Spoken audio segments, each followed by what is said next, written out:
Bonjour à tous et bienvenue sur la chaîne Explique-moi ça. Aujourd'hui, je vais vous présenter Copenhagen. Alors, Copenhagen, c'est un jeu édité par Quid Games. C'est un jeu de Daniel Skoj Pedersen et de Asger Harding Granerud. Désolé si j'ai un peu écorché leur nom. C'est un jeu de 2 à 4 joueurs à partir de 8 ans pour des parties qui durent entre 20 et 40 minutes. Ça va être un jeu de placement de tuiles et ça va être un jeu de gestion de cartes. Alors on va parler comme d'habitude de mise en place. Vous voyez, j'ai été obligé de prendre de la hauteur. Alors du coup, désolé, mais je ne peux même pas tout placer correctement. C'est-à-dire que la piste de score se retrouve normalement au-dessus. Vous voyez, il y a le petit arrondi qui se met ici, mais bon, là, il n'y a vraiment pas de place. Chaque joueur va prendre une couleur. Donc par exemple, celui-ci a pris le rouge. Il va mettre donc le plus rouge sur la piste de score, mais à 0. Et donc du coup, le premier qui arrivera à 12 points aura gagné. Chaque joueur va aussi récupérer une tuile comme celle-ci au début. Je vous expliquerai après, mais c'est une tuile bonus. Donc voilà. Le premier joueur à 2 joueurs aura 2 cartes et le deuxième aura 3 cartes. Ça, il faudra regarder dans la règle. En fonction du nombre de joueurs, il y a plus ou moins de cartes. Nous allons donc du coup maintenant comment ça se passe. Le but du jeu, ça va être de faire des lignes ou des lignes verticales ou horizontales pour marquer des points. Pour marquer des points, quand on arrive à faire une ligne horizontale, mais si jamais il manque une fenêtre, vous marquerez qu'un point, d'accord? Donc il faut forcément que des fenêtres, c'est pas une fenêtre, si vous manque des fenêtres, ça ne marche pas. Par contre, si vous arrivez à faire une ligne avec que des fenêtres, là vous marquerez 2 points. C'est la même chose en vertical. Si jamais il manque des fenêtres, vous marquerez 2 points par contre. Et si jamais vous avez toutes les fenêtres, vous marquerez 4 points. Donc vous voyez, c'est intéressant d'arriver à en faire tout en haut. Ensuite, vous voyez, vous avez des blasons. Donc les blasons, en fait, ce sont des bonus.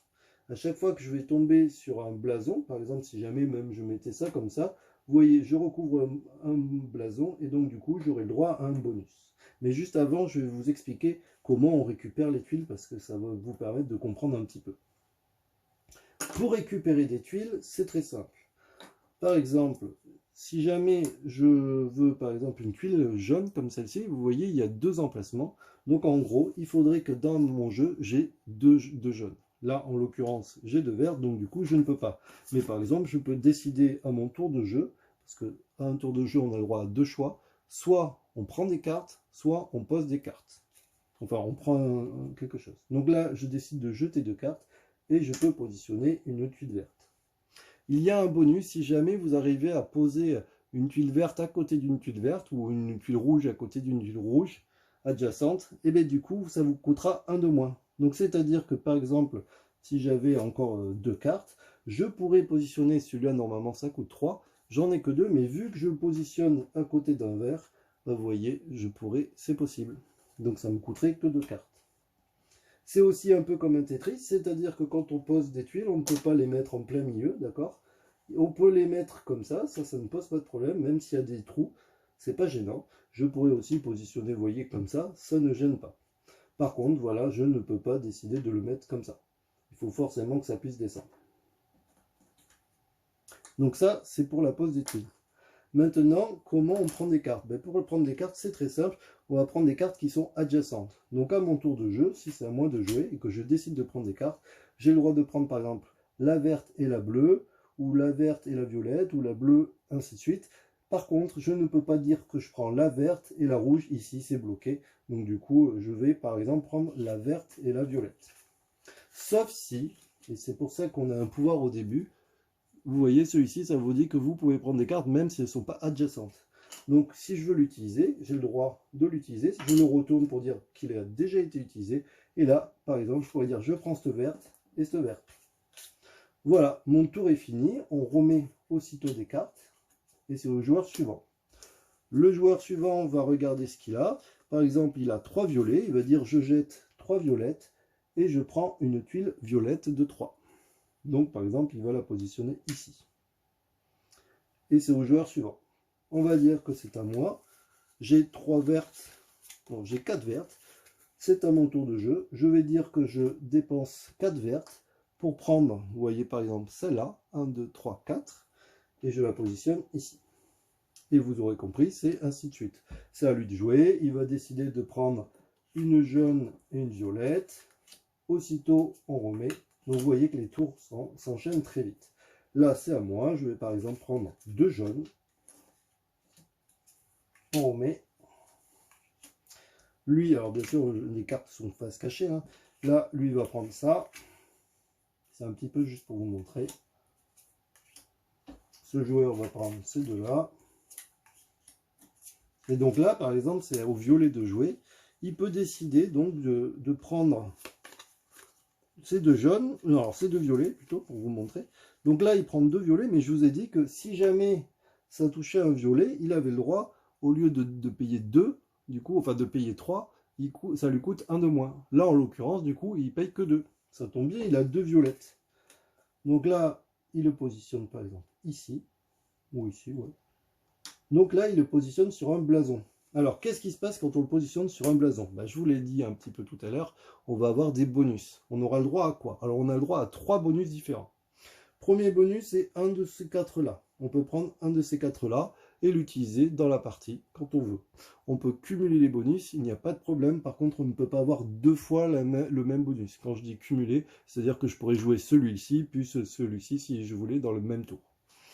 Alors, à quoi ils servent? Celui-ci permet de piocher 2 cartes et de poser en même temps. Vous avez vu que normalement, c'est soit en pioche, soit en pose. Celui-ci permet de faire les deux. Celui-ci est très intéressant. Pourquoi? Parce qu'il permet de... On s'en fout, quelle que soit la couleur, même si c'était, vous voyez, il avait du vert, et ainsi de suite. Il peut dire qu'il considère qu'il a 3 bleus, par exemple, grâce à ce pouvoir. En gros, toutes vos cartes, vous choisissez la couleur. Ce sont un peu des jokers. Donc ça, c'est très intéressant. Nous avons celui-ci... Au lieu de piocher 2 cartes, ça lui permettra de piocher 3 cartes. Et celui-ci, ça lui coûtera une carte de moins pour poser sa tuile de vitre. Si jamais il arrive à cumuler, par exemple, en posant du violet à côté du violet, du coup, ça compte aussi. Donc du coup, avec celui-là, il touche du violet, donc du coup, au lieu de 3, il paye 2. Et avec ça, ça lui coûte qu'un violet. Bien sûr, pour dire qu'il a utilisé, il le retourne. Ensuite, on a aussi ce bonus. Ce bonus, celui-ci, c'est une petite vitre qui nous permettra souvent de boucher un petit peu les trous. Par contre, on ne peut pas la poser sur une brique, c'est-à-dire qu'on doit la poser sur une case vide. Et donc, je vous ai dit qu'il y avait 3 options. Donc, il y avait celle-ci, celle-ci.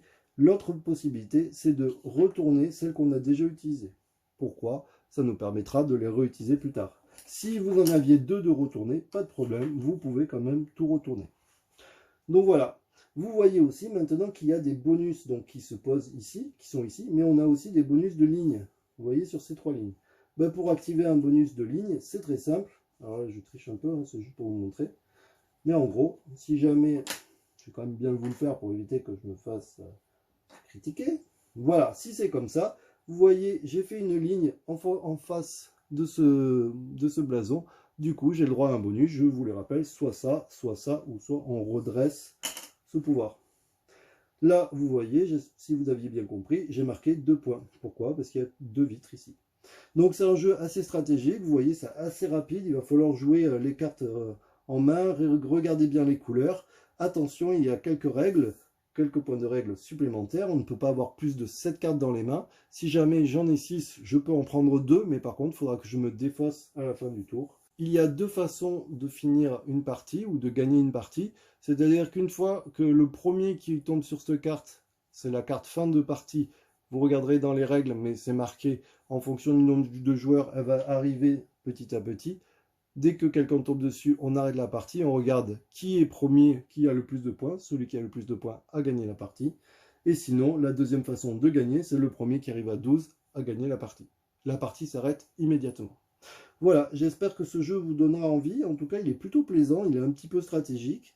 J'ai bien aimé, il y a plein de couleurs, il est plutôt beau. Donc voilà. Je vous dis à très bientôt. N'hésitez pas à vous abonner, à liker, à partager. Enfin bref, comme d'habitude quoi. Allez, ciao, ciao.